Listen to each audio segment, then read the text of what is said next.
Hello everyone. I decided to remove my last video because I only had like 3 hours of sleep, and I just got back from the gym now, so I feel a little bit more refreshed.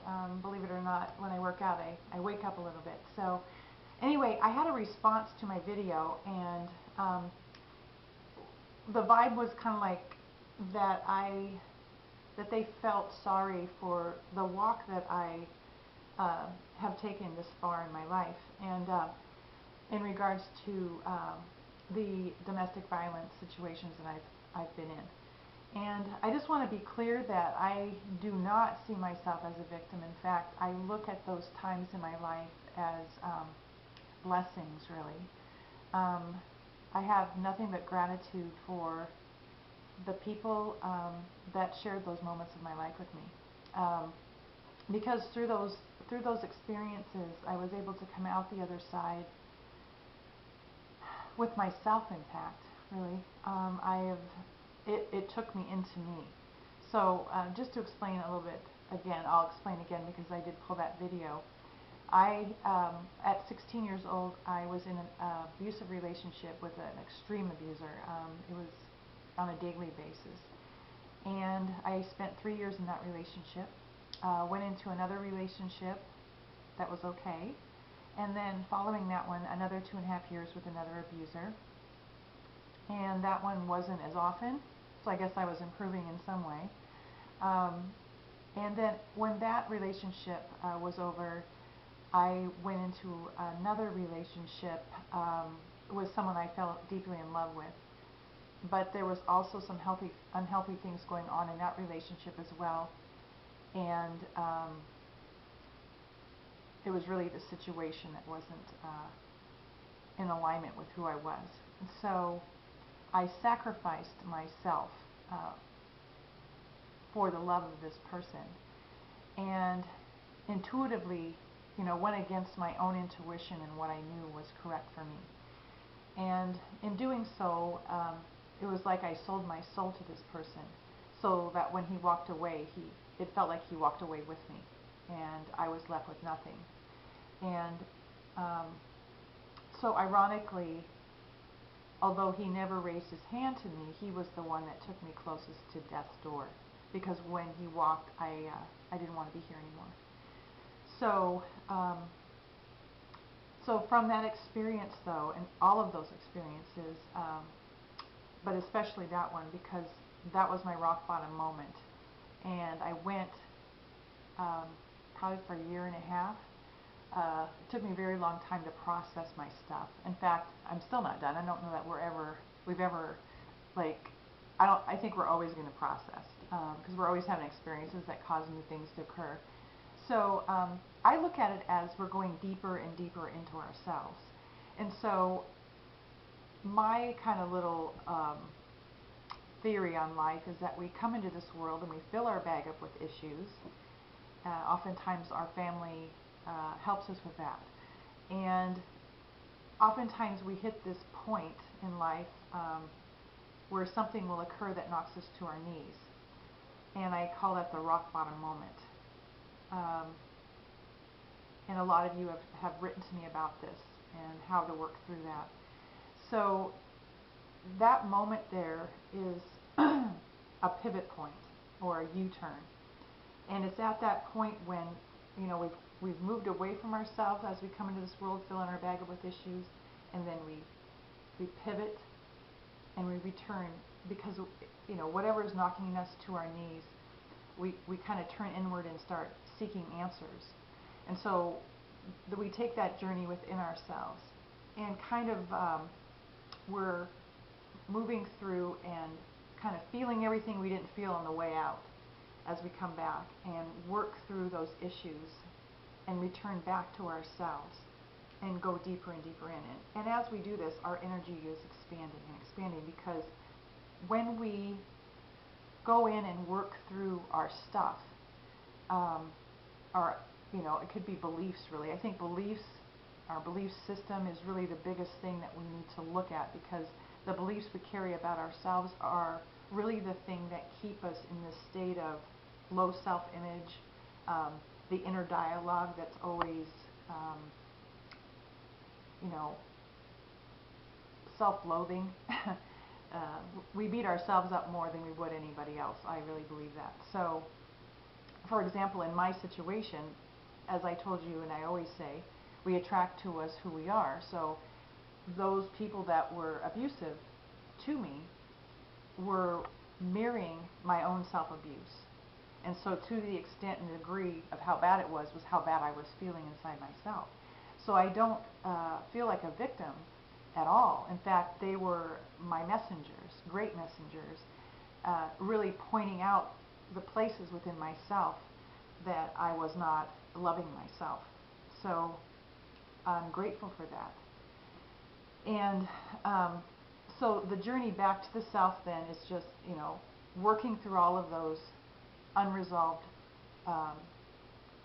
issues inside myself and really coming out the other side. And through that process, the only thing, and this is the question that everyone's been asking, is how do I do that? The thing is, there is no way that I know of. If there was a way to jump over this or move around it, I really truly feel like I would have found it because I was looking for it deeply, because it was like, I don't think anybody wants to feel pain, obviously, right? So we try to avoid it. It's probably an automatic thing. We don't want to feel it, so we try to avoid it. And that is why a lot of people in life are addicted to things, because we are trying to avoid those feelings that don't feel good to us. So, you know, it might be TV, it might be, you know, video games, it could be shopping, it could be food, it could be drugs, it could be alcohol, whatever it is that we pick as our drug of choice so that we don't have to feel. And so is it any wonder then that so many people today live meaningless lives? They feel that there's no meaning to their life because they're not feeling at all, right? They're numbing themselves. So the key really is to go inside yourself and really feel all those things that you've shoved down. And that journey is not pleasant. I'm not going to kid you with that. But there's no way that I have found to get around it. So the journey is through it. You have to feel it, move through it, express it out, and through the expressing out of it, you become lighter, because light is consciousness. So the more lighter you become, because you're not carrying this, it's also light, consciousness, and you become more conscious and more conscious. As you become more conscious, then your energy expands, and you really begin to connect with everything, all that is, and this feeling is the closest I can describe it, is when you just sit and you're just in this moment right now, and you're feeling everything. It's like your senses are peaked. You can feel the nothingness around you. You kind of meld into it, and it's like that to me. If you can live in that space as often as you can throughout the day, it's very joyful because you feel everything, and that's where you're headed. I don't think the journey ever ends as far as you know, going through our stuff, and you know, it's not going to be like nirvana, but what it will be is aliveness. You're awake. You're feeling the highs, the lows, the in-betweens, and really, I think our perspective shifts in such a way that we no longer perceive it as, quote, negative. I don't think there's right and wrong and bad and good and negative and positive necessarily. It's just some way that we describe, the words we use to describe the things we like and we don't like. And for each person it's different. So, so I think the key, and the reason I was doing the video initially was because someone had asked me, how can I feel like I'm losing my light, having gone through a breakup, and couldn't, you know, there was depression going on, and they couldn't get that uplifting feeling. And so my answer is, it's through it's going through and feeling everything that you're feeling. And not so much in your head trying to figure out, where did this come from? Why am I feeling this? When did this happen? And what caused it? None of that needs to happen, because that, when you sit and analyze it, you're kind of separating yourself from it again. So it's really about getting out of your head and really feeling what you're feeling when you feel it in every moment. And through the process of that, if it's pain, you express it and just go into it. Just sink into it. And the more that you can sit in this place and really just feel, the quicker it moves through. And like I explained earlier, it's like if you could visualize the sun being source, and all the rays coming from the sun are us. And oftentimes, clouds come through and block that sunlight. And so from here, we can't see through to that sun.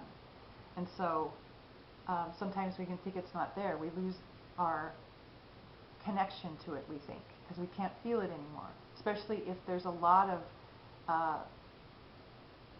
shadowy things going on in our life, a lot of sadness, a lot of pain, a lot of those things.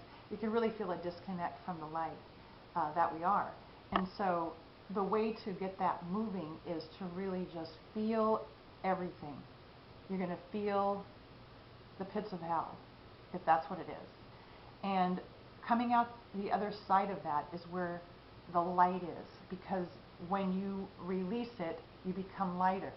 And so what's waiting on the other side is really you, without carrying that baggage. And that, to me, is how I processed it. That's how I went through and came out the other side. And I spent many a days on the floor in the fetal position. I have people that will tell you how I would go to massage school. I'm a massage therapist as well. But I would go to school and lay on the table as a demo in the class so that the teacher could, show the class how to do a particular move or whatever. And I would have these releases on the table, horrendous ones sometimes, and just getting it out of me. And so there was a lot of stuff in me. I had layers and layers of stuff, and still do probably. But you do reach a point where there's more peace and calm. And that, I think, is because you're becoming more conscious. And your perspective is shifting. It's kind of like, you can call it a higher perspective, but really isn't about height. It's more about depth and expansion, and really realizing the connection to everything. And so that just feels calming, and there's wholeness in that. And so you can look at, you're so aware that when something challenging occurs, you're able to look at it almost with peace. You see that and know, because of this walk that you've taken, that even if something that you don't prefer is occurring, you know that there's a reason for it. And so I always look for, okay, what's the message here? And so I kind of live my life that way.